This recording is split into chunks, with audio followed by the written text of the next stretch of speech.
Dhaka mass transit company DMTCL metro রেলের ১ ও ৫ দুটি লাইনের জন্য সংশোধিত প্রস্তাব সড়ক পরিবহন বিভাগে পাঠিয়েছে, যা এখন পর্যন্ত পরিকল্পনা কমিশনে। সংশোধিত প্রস্তাব অনুযায়ী এমআরটি লাইন 1 এর নির্মাণ ব্যয় বেড়ে দাঁড়িয়েছে ১,২০,৭৯৪ কোটি টাকায়, যার মধ্যে জাপান দেবে ৮৫,৫৩৫ কোটি টাকা। এর আগে প্রাথমিক প্রাক্কলনে মোট ব্যয় ছিল ৫২,৫৬১ কোটি টাকা এবং জাপানের ঋণ ছিল ৩৯,৪৫০ কোটি টাকা।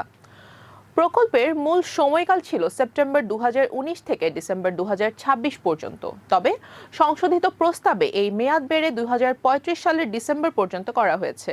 এমআরটি লাইন ৫-এর জন্য প্রস্তাবিত সংশোধিত ব্যয় ধরা হয়েছে ৯৩,১৯০ কোটি টাকা, যার মধ্যে জাপানি অর্থায়নের পরিমাণ ৬৮,৯৩১ কোটি টাকা, অথচ মূল প্রস্তাবে মোট খরচ ছিল ৪১,২৯৩ কোটি টাকা, যেখানে জাপানের ঋণের অংশ ছিল ২৯,১১৭ কোটি টাকা। প্রকল্পের মূল মেয়াদ ছিল জুলাই ২০১৯ থেকে ডিসেম্বর ২০২৮ পর্যন্ত।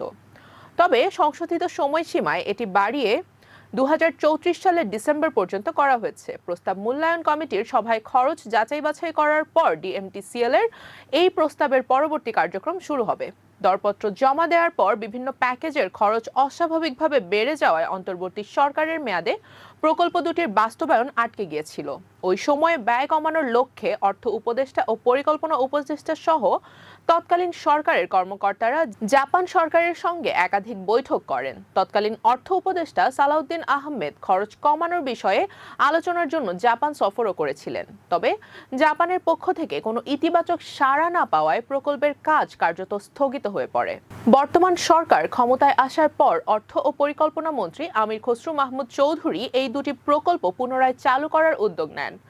গত বছরের জুন পর্যন্ত এমআরটি লাইন ১ প্রকল্পে ৩,১৭৬ কোটি টাকা এবং এমআরটি লাইন ৫ প্রকল্পে ৫,০১১ কোটি টাকা ব্যয় হয়েছে।